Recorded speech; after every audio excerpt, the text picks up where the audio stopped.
Welcome to Saravanas kitchen. இன்றைக்கி நம்ம சோள அடை எப்படி ரெடி பண்ணுறதுன்னு பார்க்கலாம்.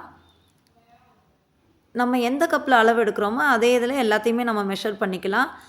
1 கப்பு வெள்ளைச்சோளம், 1 கப்பு துவரம்பருப்பு, 1 கப்பு பாசிப்பருப்பு, 1 கப்பு கடலைப்பருப்பு, 1 கப்பு பச்சரிசி அல்லது இட்லி அரிசி, 1/4 கப்பு உளுந்து, 5 காஞ்ச மிளகா. இதை நல்லா கழுவிட்டு தண்ணியில் ஊற வச்சிடலாம். ஒரு 2 மணி நேரம் போல் ஊறட்டும். ஊறினதுக்கப்புறம் நான் அரைச்சி எடுத்துட்டேன். இப்போ அதில் தேவையான அளவு உப்பு போட்டுக்கலாம். 2 பெரிய வெங்காயம் பொடி பொடியாக நறுக்கி போட்டிருக்கேன். கருவேப்பிலை கொஞ்சம், கொத்தமல்லி தழை ஒரு கைப்பிடி அளவுக்கு எடுத்து கட் பண்ணி போட்டிருக்கேன். அதை நல்லா மிக்ஸ் பண்ணிடலாம். கொஞ்சமாக சீரகம் ஆட் பண்ணிக்கலாம்.